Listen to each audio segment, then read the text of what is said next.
नमो भगवते वासुदेवाय। स्कंद पुराण वैष्णव खंड कार्तिक मास महात्म्य का तीसरा अध्याय। कार्तिक व्रत करने वाले मनुष्य को पालनीय नियम। ब्रह्मा जी कहते हैं, जो व्रत करने वाले पुरुष को उचित है कि वह सदा एक पहर रात बाकी रहते हुए ही सोकर उठ जाए, फिर नाना प्रकार के स्तोत्रों द्वारा भगवान विष्णु की स्तुति करके दिन के कार्य का विचार करे। गांव के नैतित्य कोण में जाकर विधि पूर्वक मलमूत्र का त्याग करे। यज्ञोपवीत को दाहिने कान पर रखकर उत्तराभिमुख होकर बैठे, पृथ्वी पर तिनका बिछा दे और अपने मस्तक को वस्त्र से भलीभांति ढककर मुख पर भी वस्त्र लपेट ले। अकेला रहे तथा साथ में जल से भरा हुआ पात्र रखे। इस प्रकार दिन में मलमूत्र का त्याग करे। यदि रात में करना हो तो दक्षिण दिशा की ओर मुँह करके बैठे। मल त्याग के पश्चात गुदा में 5-7 बार मिट्टी लगाकर धोएं। बाएं हाथ से 10 बार मिट्टी लगावें, फिर दोनों हाथों को 7 बार और दोनों पैरों को 3 बार मिट्टी लगानी चाहिए। वह गृहस्थ के लिए शौच का नियम बतलाया गया है। ब्रह्मचारी के लिए इससे दुगना, वानप्रस्थ के लिए 3 गुना और सन्यासी के लिए 4 गुना शौच कहा गया है। यह दिन में शौच का नियम है, रात में इससे आधा ही पालन करें। यात्रा में गए हुए मनुष्य के लिए उससे भी आधे शौच का विधान है और स्त्री और शुद्धियों के लिए इससे भी आधा शौच का बताया गया है। शौच कर्म के हीन पुरुष की समस्त क्रियाएं निष्फल होती हैं। तदंतर दांत और जिह्वा की शुद्धि के लिए वृक्ष के पास जाकर यह मंत्र पढ़ें। आयुर्बलम यशोवर्च प्रजा पशु वसूनि च ब्रह्म प्रज्ञाम च मेधाम च त्वं न देहि वनस्पते। हे वनस्पते, आप मुझे आयु, बल, यश, तेज, संतति, पशु, धन, वैदिक ज्ञान, प्रज्ञा और धारणा शक्ति प्रदान करें। ऐसा कहकर वृक्ष की 12 उंगल की दातुन लें। दूध वाले वृक्षों से दातुन नहीं लेनी चाहिए। इस प्रकार कपास, कांटेदार वृक्ष, जले हुए पेड़ से भी दंतन नहीं लेना मना है। जिससे उत्तम गंध आती हो और जिसकी टहनी कोमल हो, ऐसे ही वृक्ष के दंत धावन ग्रहण करना चाहिए। उपवास के दिन, नवमी और षष्ठी तिथि को, श्राद्ध के दिन, रविवार को, ग्रहण में, प्रतिपाद को और अमावस्या को भी काष्ठ से दातन नहीं करना चाहिए।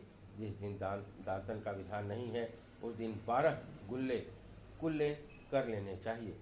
विधि पूर्वक दांतों को शुद्ध करके मुंह में जल से धो लें और विष्णु भगवान के नामों का उच्चारण करते हुए 2 घड़ी रात रहते ही स्नान के लिए जलाशय पर जाए। कार्तिक का व्रत पालन करने वाला पुरुष विधि से स्नान करे, फिर धोती छोड़कर अपनी रुचि के अनुसार तिलक करे। तत्पश्चात अपनी शाखा के अनुकूल अग्निक सूत्र की बाईं बताई हुई पद्धति से संध्योपासन करे।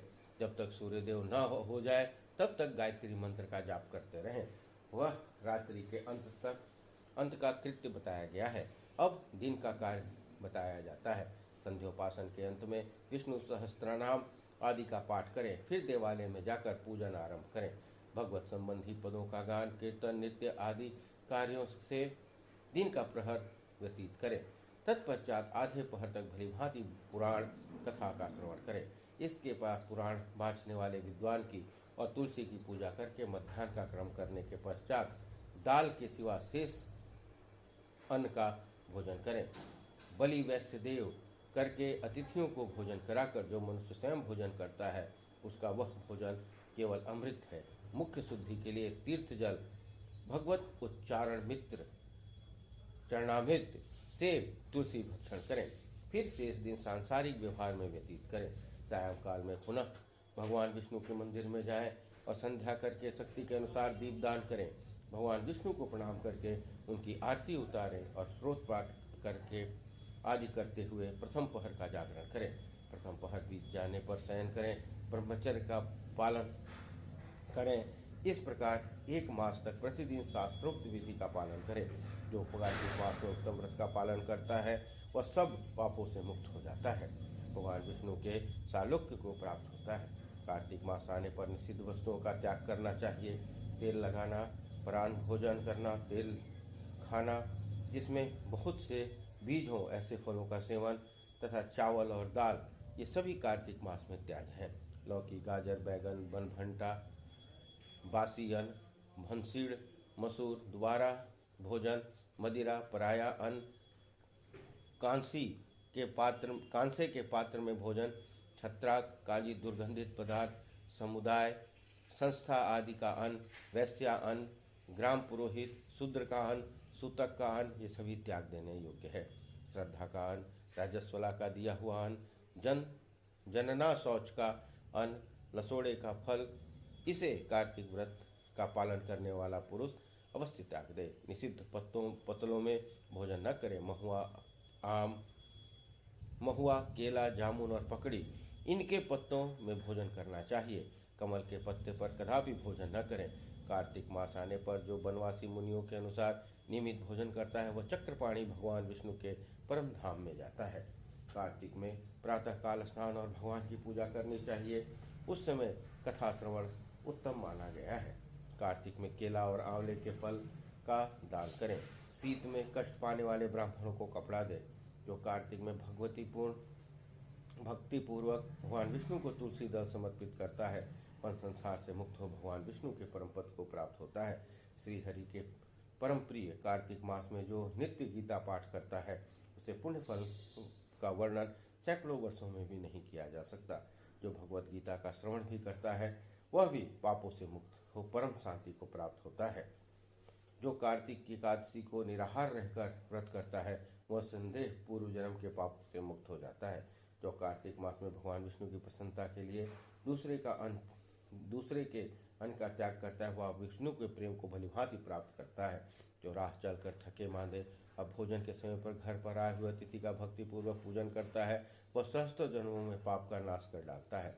जो मूढ़ मानव वैष्णव महात्माओं की निंदा करते हैं वे अपने पितरों के साथ महारौरव नरक में गिरते हैं।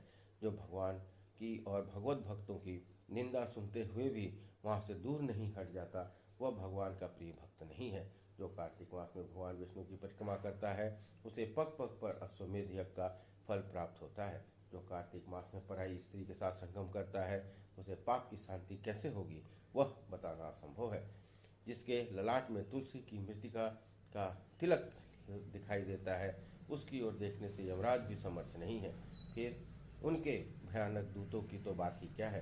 कार्तिक में भगवान विष्णु की प्रसन्नता के लिए धर्म का अनुष्ठान करना चाहिए। मास व्रत की समाप्ति होने पर उस व्रत की पूर्णता के लिए शेष ब्राह्मण को दान देना चाहिए।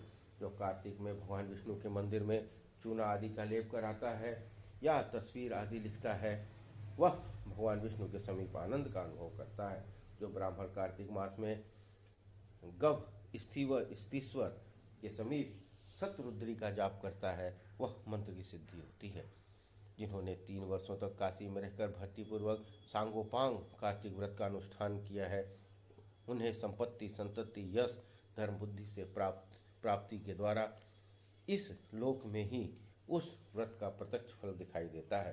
कार्तिक में प्याज, सिंघाड़ा, सेज, बेर, राई, नशीली वस्तु, चिवड़ा इन सब का उपयोग न करें। कार्तिक का व्रत करने वाला मनुष्य देवता, वेद, ब्राह्मण, गुरु, गौ, व्रती, स्त्री, राजा, महात्माओं की निंदा न करे।